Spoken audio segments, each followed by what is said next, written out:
Welcome to my channel. என்னுடைய last video பார்த்தீங்களா? உங்களுக்கு அது பிடிச்சிருந்துச்சா? அதில் ஏதாவது டவுட் இருந்தாலோ இல்லை நான் இன்னும் கொஞ்சம் எக்ஸ்பிளனேஷன் பண்ணணும்னு நீங்கள் நினச்சாலோ கண்டிப்பாக எனக்கு மறக்காமல் கமெண்ட் பாக்ஸில் கமெண்ட் பண்ணுங்கள். உங்களுக்கு இந்த சாப்டர்னுடைய எக்ஸ்பிளனேஷன் வேணுமா, இன்னும் எக்ஸ்ட்ரா பாயிண்ட்ஸ் வேணுமா அப்படிங்கிறத எனக்கு நீங்கள் சொல்லுங்கள். ஸோ இப்போ இன்னும் லாஸ்ட் வீடியோவில் நம்ம பார்த்தது ஹியூமன் டைஜஸ்டிவ் சிஸ்டம் பார்த்தோம். அந்த ஹியூமன் டைஜஸ்டிவ் சிஸ்டமில் அலிமெண்டரி கேனல் அப்படின்னா மேலே வந்து மவுத்துலேருந்து ஆரம்பித்து, அதாவது பக்கல் கேவிட்டிலேருந்து ஆரம்பித்து கீழே ஆனிஸ் வரைக்கும் இருக்கக்கூடிய ஃபுல் டைஜஸ்டிவ் ப்ராசஸ் எல்லாம் சேர்ந்தது தான் வந்து அலிமெண்டரி கேனல். இந்த அலிமெண்டரி கேனலோட லென்த்து எல்லா ஹைட்ரோட்ராஃபிக்லையும் ஒரே மாதிரி இருக்குமா அப்படின்னு கேட்டால் கண்டிப்பாக இருக்காது. ஏன் இருக்காது அப்படின்னா, இப்போ நம்ம வந்து ஒரு சின்ன எக்ஸாம்பிள், ஒரு ரூமினேட் அனிமல்ஸை எடுப்போம். ரூமினேட் அனிமல்ஸ் அப்படின்னா நம்ம தமிழில் அசை போடக்கூடிய விலங்கு அப்படின்னு சொல்லுவோம். எக்ஸாம்பிளாக கவ் எடுத்துப்போம். அந்த கவ் என்ன பண்ணும் அப்படின்னா, போய் இப்போ கிராஸ் ஃபீல்டில் போய் கிராசிங்ஸ் அது வந்து பண்ணுது. கிராசிங் பண்ணிட்டு என்ன பண்ணுன்னா, அப்போ அதுக்கு கிடைக்கக்கூடிய கிராசிங்கை அது வந்து அப்படியே கட் பண்ணிக்கும். கட் பண்ணி நம்மள மாதிரி மென்னெல்லாம் முழுங்காது. சும்மா கட் பண்ணி என்ன பண்ணும் அப்படின்னா, அதனுடைய ஃபஸ்ட்டு அந்த மவுத்துக்கு கீழே வந்து ஒரு பேக் மாதிரி இருக்கும். அந்த பேக்கில் வந்து ஸ்டோர் பண்ணிக்கும். இந்த கவ் வந்து ரூமினேட் இதை பார்த்தோம் அப்படின்னு சொன்னோம்னா, அந்த ஸ்டொமக்கில் வந்து 4 டைப் ஆஃப் ஸ்டொமக்ஸ் வந்து அது வந்து ப்ரெசென்ட் ஆகிருக்கும். அதாவது 4 ரூம்ஸ் இருக்கும் அப்படின்னு சொல்லுவோம். இந்த ஃபர்ஸ்ட் இதில் போய் இந்த ஃபுட்டு வந்து ஸ்டோர் ஆகிக்கும். அது வந்து அந்த மேயிற நேரத்தில் மட்டும்தான் அந்த கிராசிங் டைமில் கிடைக்கக்கூடிய எல்லாத்தையும் வந்து அங்கே வச்சுக்கும். அதுக்கப்புறம் பார்த்தீங்க அப்படின்னா, அதனுடைய ஷெட்டுக்கு வந்ததுக்கப்புறம் மெதுவாக அதை பேக் கொண்டுட்டு வந்து அதுக்கப்புறமா டீத்தில் போட்டு மெதுவாக வந்து அப்படியே மென்னுக்கிட்டே இருக்கும். அது மென்னுக்கிட்டே அப்படியே அந்த சூ பண்ணிக்கிட்டே இருக்கும். அதுக்கப்புறமா தான் அது வந்து செகண்ட் அண்ட் தேர்ட் அலிமெண்டரி கேனலுக்குள்ளே வந்து போக ஆரம்பித்து டைஜஸ்டிவ் ப்ராசஸ் நடக்குது. ஸோ ஏன் இதுக்கு மட்டும் இந்த மாதிரி இருக்குது அப்படின்னு சொன்னோம்னா, இப்போ இந்த ஹெர்பிவோரஸ் அப்படின்னு சொன்னோம்னா அது எல்லாமே வந்து பிளான்ட்ஸை தான் சாப்பிடுது. இந்த பிளான்ட்ஸில் நம்ம பார்த்தோம் அப்படின்னா, பிளான்ட்ஸுடைய செல் வந்து, அதாவது செல் வால் அப்படிங்கிறது செல் வாலால் கவர் ஆகிருக்கும். இந்த செல் வால் செல்லுலோஸால் ஆனது அப்படின்னு சொல்லி நம்ம படிச்சிருப்போம். இந்த செல்லுலோஸ் அப்படிங்கிறது வந்து டைஜஸ்ட் பண்ணுறது ரொம்ப கஷ்டம். அதனால தான் நம்மளை கூட என்ன சொல்லுவாங்க அப்படின்னா, கீரை சாப்பிடு, மோஷன் இருக்கும், மோஷன் ப்ராப்ளம் இருக்காது. அதாவது வந்து ஃபைபர் ஒன்று இருக்குது அப்படின்னு சொன்னால் கூட, இன்னொன்று வந்து பார்த்தோம் அப்படின்னா அதோட டைஜஷன் ப்ராசஸ்க்கு வந்து அது குட் பாக்டீரியாஸை வந்து அது வந்து யூஸ் பண்ணிக்க ஆரம்பிக்கும். அப்போ என்ன ஆகும் அப்படின்னா, ஆட்டோமேட்டிக்கலி எல்லாமே வந்து நமக்கு வேஸ்ட் வந்து ரிமூவ் ஆகும் அப்படிங்குவோம். ரெண்டாவது வந்து சொல்கிறது என்ன, நைட் நேரத்தில் கீரை சாப்பிடாதீங்க அப்படின்னு சொல்லுவாங்க. அதுக்கு காரணமும் இதே தான். ஏன்னா இந்த செல்ஸில் இந்த பிளான்ட்ஸ், அதாவது இந்த கீரைகளில் வந்து செல்லுலோஸ் அதிகமாக இருக்கிற சீக்கிரமாக அது டைஜஸ்டட் ஆகாது. அப்போ இந்த ரூமினேட் அனிமல்ஸ் என்ன பண்ணும் அப்படின்னா, அதோடைய தான் 4 ஸ்டொமக் சொன்னோம் இல்லையா, ஃபர்ஸ்ட் ஸ்டொமக்கில் வந்து அது ஸ்டோர் பண்ணுது இல்லையா, அது ஸ்டோர் பண்ணதை மறுபடியும் வந்து பேக் கொண்டு வந்து அது வந்து மென்று சாப்பிடுது. அப்போ அந்த செல்லுலோஸ் வந்து டைஜஸ்ட் ஆகுறது ரொம்ப கொஞ்சம் கஷ்டம் கம்பேரிங் டு கார்னிவர்ஸ். இப்போ கார்னிவர்ஸில் வந்து ஃப்ளஷஸ் இருக்கும். இந்த ஃப்ளஷஸ் வந்து பார்த்தோம் அப்படின்னா ப்ரோட்டீன்ஸாலாம் இருக்கும். அப்போ ப்ரோட்டீனை விட இந்த செல்லுலோஸினுடைய டைஜஷன் அப்படிங்கிறது வந்து கொஞ்சம் காம்ப்ளிகேட்டடாக இருக்கும். அதனால் இந்த ஹெர்பிவோரஸினுடைய ஸ்டொமக் பார்த்தோம் அப்படின்னா கொஞ்சம் லாங் டியூபாக இருக்கும். எதோட கம்பேர் பண்ணும்போது, கார்னிவர்ஸோட கம்பேர் பண்ணும்போது. ஸோ இப்போ இது ஒரு இம்பார்ட்டன்ட் கொஸ்டின். கண்டிப்பாக இந்த கொஸ்டின் கேட்க வாய்ப்பு உண்டு. ஹெர்பிவோரஸினுடைய டைஜஸ்டிவ் சிஸ்டம், அந்த டைஜஸ்டிவ் சிஸ்டத்தை எக்ஸ்பிளைன் பண்ணேன் அப்படின்னு கேட்கலாம். இல்லை ஃபுட் பைப் வந்து ஏன் வந்து லாங்காக இருக்குது, ஜஸ்டிஃபை ஒரு ஆன்சர் அப்படின்னு சொல்லி கேட்கலாம். ஸோ அப்போ அதுக்கான ஆன்சர் இதுதான். அது ஹெர்பிவோரஸ் வந்து அந்த ஹெர்பல்ஸ் பிளான்ட்ஸை சாப்பிடுது. பிளான்ட்ஸில் வந்து செல்லுலோஸ் இருக்குது. அந்த செல்லுலோஸ் டைஜஸ்ட் ஆகிறது கொஞ்சம் கஷ்டம். ஸோ அதனால் ஹெர்பிவோரஸில் வந்து லாங் டியூபாக இருக்கும் food pipe comparing to carnivores. ஏன்னா கார்னிவர்ஸ் வந்து ஃப்ளஷஸ் தான். ஃப்ளஷஸ் வந்து ப்ரோட்டீனை வந்து ஈஸியாக டைஜஸ்ட் பண்ண முடியும். ஸோ இப்போ இது வந்து டைஜஸ்டிவ் சிஸ்டத்தில் உள்ளது. ஸோ இப்போ இந்த டைஜஸ்ட் ஆன ஃபுட்டு என்ன ஆகும் அப்படின்னா, அப்படியே டைஜஸ்ட் ஆன ஃபுட்டை பார்த்து நம்ம வந்து ஸ்மால் இன்டெஸ்டைனில் வந்து கம்ப்ளீட் டைஜஷன் முடிஞ்சிடுச்சுன்னு சொன்னோம். அதை வந்து வில்லிஸ் மூலமாக அப்சர்வ் பண்ணுது. அப்புறம் அசிமுலேஷன் ஆகுது. பிளட் வெசல்ஸ் மூலமாக வந்து அசிமுலேட்டட் ஆகுது. ஸோ இப்போ அந்த அசிமுலேஷன் ப்ராசஸுக்கு போனதுக்கப்புறம் ஒரு செல்லுக்குள்ளேயும் இந்த குளுக்கோஸ் வந்து என்ட்ரி ஆகுது. ஸோ இந்த செல்லுக்குள்ளே என்ட்ரி ஆனது என்ன ஆகும் அப்படின்னா, இது எப்படி வந்து நமக்கு எனர்ஜியாக கிடைக்குது அப்படின்னு சொன்னோம்னா அது ஒரு தனி ப்ராசஸ். அதுதான் வந்து ரெஸ்பிரேஷன் அப்படின்னு நம்ம வந்து சொல்கிறோம். ஸோ இந்த ரெஸ்பிரேஷனில் குளுக்கோஸ் வந்து செல்லுக்குள்ளே வந்தது என்ன மாதிரியான ப்ராசஸ் நடக்குது அப்படின்னு சொன்னோம்னா, இந்த குளுக்கோஸ் வந்து ஸ்ப்ளிட் ஆகி எனர்ஜியை கொடுக்கணும் அப்படின்னா அதுக்கு ஒரு எக்ஸ்டர்னல், அதாவது என்விரான்மெண்ட்லேருந்து ஒரு எனர்ஜி வந்து தேவைப்படுது, அவுட் சைட் சோர்ஸ். அதுதான் வந்து ஆக்சிஜன். இந்த ஆக்சிஜனை யூஸ் பண்ணி குளுக்கோஸ் வந்து பிரேக் டவுன் ஆகி எனர்ஜியை கொடுக்குது. ஸோ இப்போ எல்லா ஆர்கானிசத்துக்கும் ஆக்சிஜன் தேவையா, ஆக்சிஜன் இருந்தால் மட்டும்தான் இந்த குளுக்கோஸ் வந்து எனர்ஜியாக ஸ்ப்ளிட் ஆகுமா அப்படின்னு கேட்டால் கண்டிப்பாக கிடையாது அப்படின்னு சொல்லலாம். சரி, ஒரு சில ஆர்கானிசம்ஸ் வந்து ஆக்சிஜன் இல்லாமலும் வந்து எனர்ஜியை ப்ரொடியூஸ் பண்ணுது. லேக் ஆஃப் ஆக்சிஜன்லையும் எனர்ஜி வந்து ப்ரொடியூஸ் ஆகுது அப்படின்னு சொல்கிறோம். ஸோ இதனுடைய பேசிஸ்னில் இப்போ ஆக்சிஜன் ப்ரெசண்ட்டாக இருக்குது, ஆப்சென்ட் ஆஃப் ஆக்சிஜன் அப்படிங்கிற ஒரு அடிப்படையில் ரெஸ்பிரேஷனை நம்ம டூ டைப்ஸாக ஸ்ப்ளிட் பண்ணுறோம். ஒன்று வந்து அனரோபிக் ரெஸ்பிரேஷன், இன்னொன்று ஏரோபிக் ரெஸ்பிரேஷன்ஸ். இந்த அனரோபிக் ரெஸ்பிரேஷன் அப்படிங்கிறது ஆப்சன்ஸ் ஆஃப் ஆக்சிஜன், இது பிரசன்ஸ் ஆஃப் ஆக்சிஜன். ஸோ இப்போ இந்த ஆப்சன்ஸ் ஆஃப் ஆக்சிஜன் எங்கே அதிகமாக நடக்கும் அப்படின்னா ஃபெர்மெண்டேஷன் செல்ஸில், அதாவது ஈஸ்ட் சொல்லலாம். ஈஸ்ட்டில் பார்த்தோம் அப்படின்னா ஃபெர்மெண்டேஷன்ஸ் நடக்கும். அந்த ஃபெர்மெண்டேஷன்ஸில் அப்போ வந்து என்ன ஆகுது அப்படின்னு சொன்னோம்னா நமக்கே தெரியும். ஃபெர்மெண்டேஷன் ஆனிச்சு அப்படின்னா அப்படி ஸ்மெல் பண்ணணும் அப்படின்னா ஒரு வாடை, புளிச்ச வாடை வரும். அது வந்து இந்த கார்பன் டை ஆக்சைடை வந்து ரிலீஸ் பண்ணுற வாசி வந்து வரக்கூடிய ஒரு வாடை. ஸோ அப்போ அந்த ஃபெர்மெண்டேஷன்ஸ் அப்போ வந்து அனரோபிக் ரெஸ்பிரேஷன்ஸ் நடக்குது. அது எப்படி நடக்குது அப்படிங்கிறத பற்றி இப்போ பார்ப்போம். இப்போ வந்து ஃபர்ஸ்ட் வந்து குளுக்கோஸ். இந்த குளுக்கோஸ் எங்கே இருக்குது அப்படின்னா செல்லுக்குள்ளே வந்துடுச்சு. செல்லுக்குள்ளே அசிமிலேஷன் ப்ராசஸ் வழியாக வந்துடுச்சு. வந்ததுக்கப்புறம் என்ன ஆகுது அப்படின்னா அந்த குளுக்கோஸ் வந்து ஸ்ப்ளிட் ஆக ஆரம்பிக்குது.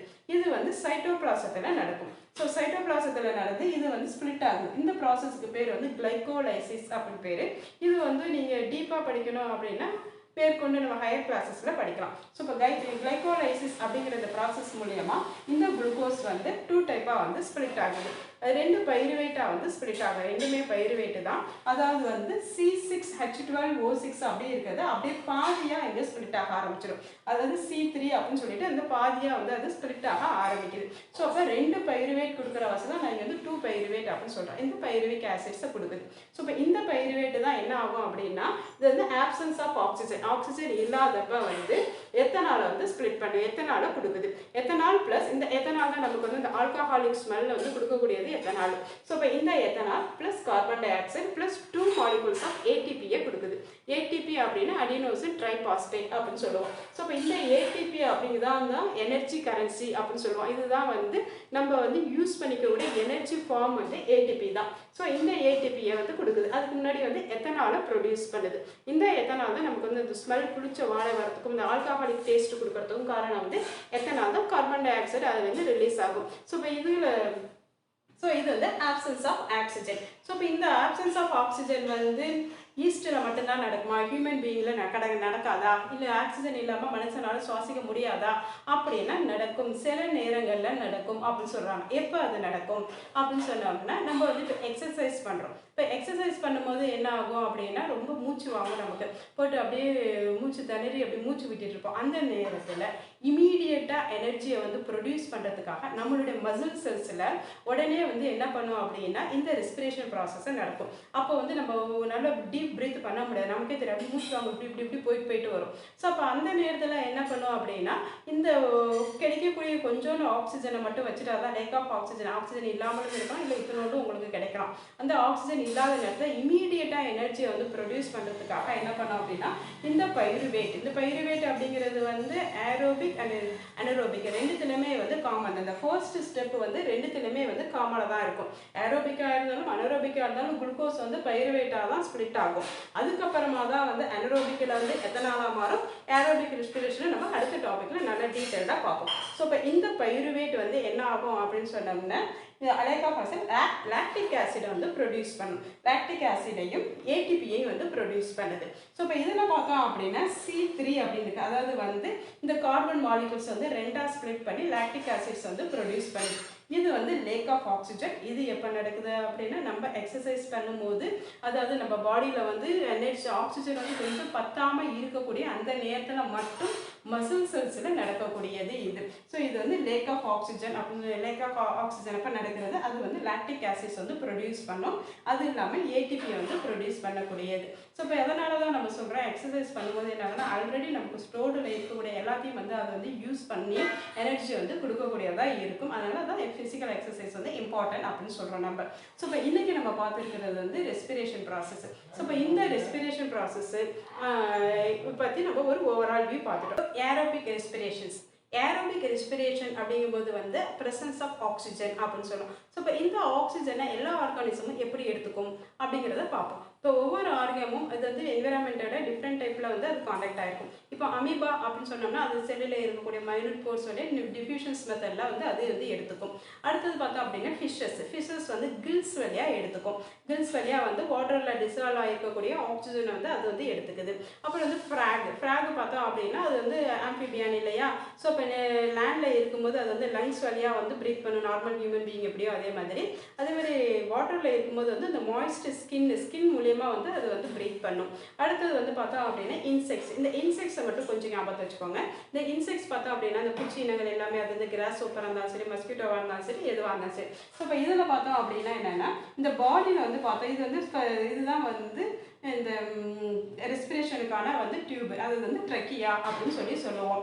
இந்த ட்ரெக்கியா வந்து என்ன ஆகும் அப்படின்னா அதனுடைய பாடியில் வந்து அங்கங்கே அவுட் சைடில் வந்து காண்டாக்ட் பண்ணி சின்ன சின்ன போர்ஸ் மாதிரி வந்து பாடியில் இருக்குது. இந்த போர் வழியாக தான் வெளியில் இருக்கக்கூடிய ஆக்சிஜன் வந்து இது உள்ள என்ட்ரி ஆகும். ஸோ இப்போ இதுக்கு பேர் தான் வந்து ஸ்பைரக்கல்ஸ். இந்த ஸ்பைரக்கல்ஸ் அப்படின்னு சொல்கிறது வந்து இந்த பாடியில் இருக்கக்கூடிய போர்ஸ். அப்போ வந்து இன்செக்ட்ஸ் வந்து எப்படி வந்து ப்ரீத் பண்ணும் அப்படின்னு சொன்னோம்னா ஸ்பைரக்கல்ஸ் மூலயமா வந்து ப்ரீத் பண்ணி ட்ரெக்கியாவுக்குள்ளே கொண்டுட்டு போகுது. ஸோ இது வந்து இன்செக்ஷனுடைய இது. அப்புறம் வந்து பார்த்தோம் அப்படின்னா இப்போ கில்ஸ் சொன்னேன் இல்லையா, அப்போ ஆக்சிஜன் வந்து ஃபிஷஸ் வந்து கில்ஸஸ் மூலயமா எடுக்குது அப்படின்னு சொன்னோம். அதை பற்றி கொஞ்சம் டீட்டெயிலாக அது உங்களுக்கு கேட்பாங்க, அதை நான் அடுத்த வீடியோவில் உங்களுக்கு போடுறேன். ஆனால் வந்து இப்போ வந்து இது ஒரு முக்கியமான கொஸ்டின் கேட்பாங்க. இப்போ வந்து லேண்டில் இருக்கக்கூடிய ஆர்கானிசத்துக்கு பார்த்தோம் அப்படின்னா அட்மாஸ்பியரில் வந்து ஆக்சிஜன் அதிகமாக இருக்கும். அதே வாட்டரில் பார்த்தோம் அப்படின்னு சொன்னோம்னா கம்பேரிங் டு டெரஸ்ட்ரியல் வந்து கம்பேர் பண்ணும்போது வாட்டரோட ஆக்சிஜனோட லெவல் வந்து கொஞ்சம் கம்மியாக தான் இருக்கும். ஸோ அப்போ அது என்ன பண்ணும் அப்படின்னா ப்ரீத்திங் வந்து அதிகமாக இருக்கும், அதிகமாக வந்து அது வந்து ப்ரீத் பண்ணும். கம்பேரிட்டிவ் லேண்டில் இருக்க டெரஸ்ட்ரியல் அனிமல்ஸோட கம்பேர் பண்ணும்போது வாட்டரில் இருக்கக்கூடியது வந்து ப்ரீத்திங் வந்து அதிகமாக இருக்கும். ஏன் அதிகமாக இருக்கும் அப்படின்னா வாட்டரில் வந்து ஆக்சிஜனோட அளவு வந்து ரொம்ப கம்மியாக தான் டிசால்வ் ஆகிடும். அப்போ அதுக்கு போதுமான ஆக்சிஜன் கிடைக்கிற வரைக்கும் அது வந்து நிறைய தடவை வந்து அது ப்ரீத் பண்ணி அந்த ஆக்சிஜனை எடுத்துக்குது. ஸோ இப்போ இது வந்து ஒவ்வொரு ஆர்கானிசமும் எப்படி வந்து ப்ரீத் பண்ணுது அப்படிங்கிறதுக்கு. ஸோ இப்போ இந்த ப்ரீத்துக்கும் ரெஸ்பிரேஷனுக்கும் என்ன சம்மந்தம் அப்படின்னு சொன்னோம்னா கண்டிப்பாக சம்மந்தம் இருக்குது. முதல்ல ப்ரீத்னா என்ன, ரெஸ்பிரேஷன்னா என்ன, ரெண்டும் ஒன்றா அப்படின்னா கண்டிப்பாக கிடையாது. ப்ரீத் அப்படிங்கிறது வந்து என்னென்னா இப்போ நம்ம வந்து இன்ஹேல் பண்ணுறோம், இப்படி வந்து மூச்சை வந்து உள்ளே இழுக்கிறோம். உள்ளே இழுக்கும் போது என்ன ஆகும் அப்படின்னா அந்த லங்ஸ் வந்து எக்ஸ்பேண்ட் ஆகும், டயாஃப்ரம் வந்து கீழே இறங்கும், அந்த லங்ஸ் வந்து எக்ஸ்பேண்ட் ஆகி ஆல்வெயோலிஸில் வந்து ஆக்சிஜன் வந்து எடுத்துக்கும். சரியா, அப்போ அந்த லங்ஸ் உள்ளே வர வரைக்கும் தான் வந்து ப்ரீத்து. அதுக்கப்புறம் ஆல்ரெடி வந்து பிளட் வெசல்ஸ் மூலமா ஆல்வெயோலிஸ்க்கு வந்து என்ன கார்பன் டை ஆக்சைடு வந்திருக்கும், அந்த கார்பன் டை ஆக்சைடு வந்து எக்ஸ்ஹேல் பண்ணுறோம். அப்போ இந்த இன்ஹேல் அண்ட் எக்ஸ்ஹேல் இது மட்டும் தாங்க ப்ரீத்து, அதாவது லங்ஸோட வந்து நின்று போயிடும். ஸோ அப்போ அதுக்கப்புறம் உள்ளே போன இந்த ஆக்சிஜன், அதாவது ஆல்வெயோலிஸ் வந்து ஆக்சிஜன் வந்து அப்சர்வ் பண்ணிக்கும். இந்த ஆக்சிஜன் வந்து அதுக்கப்புறம் பிளட் வெசல்ஸுக்கெல்லாம் உள்ளே போய் ஒரு செல்லையும் வந்து ரீச் பண்ணும். அந்த செல்லில் போனதுக்கப்புறம் இங்கே ஏற்கனவே நம்ம வந்து அசிமிலேஷன் ப்ராசஸில் வந்து நமக்கு குளுக்கோஸ் கிடைச்சிருக்கும். இந்த குளுக்கோஸும் இந்த ஆக்சிஜனும் போய் சேர்ந்து அதுக்கப்புறம் எனர்ஜியை ப்ரொடியூஸ் பண்ணும். இது எங்கே நடக்கும் அப்படின்னு சொன்னோம்னா மைட்டோகாண்ட்ரியாக்குள்ளே நடக்கும். நான் ஏற்கனவே சொன்னேன் பைருவிக் ஆசிட், அதாவது பைருவேட் அப்படிங்கிறது வந்து அதாவது கிளைகோலைசிஸ் அப்படிங்கிற அந்த ப்ராசஸ் வந்து ஏரோபிக் அண்ட் அனரோபிக் ரெண்டுத்துக்குமே காமன். அப்போ அந்த குளுக்கோஸை வந்து அது பைருவேட்டாக ஸ்ப்ளிட் பண்ணுது. அப்போ ஏரோபிக்லேயும் பைருவேட் ஃபார்ம் ஆகும், அனரோபிக்லேயும் பைருவேட் ஃபார்ம் ஆகும். இந்த அனரோபிக்கில் அது எத்தனால் ப்ரொடியூஸ் பண்ணுது, அதுக்கப்புறம் ஏரோபிக்கில் இது என்ன ஆகும் அப்படின்னா பைருவேட்டுக்கு அடுத்த ஸ்டேஜ் வந்து பார்த்தோம் அப்படின்னா மைட்டோகாண்ட்ரியாக்குள்ளே நடக்கும். அப்போ தான் வந்து ஏர் வந்து என்ட்ரி ஆகுது. அப்போ ஏர் ப்ரெசென்ட் ஆகும்போது அது வந்து எனர்ஜி வந்து கொடுக்கும். ஸோ அப்போ அதை பற்றி நம்ம அடுத்த வீடியோவில் டீட்டெயில்டாக பார்ப்போம். இந்த வீடியோ உங்களுக்கு பிடிச்சிருந்துச்சு அப்படின்னா மறக்காமல் கமெண்ட் பண்ணுங்கள் அண்ட் ஷேர் பண்ணுங்கள். டவுட்ஸ் இருந்தால் அனுப்புங்க. தேங்க்யூ.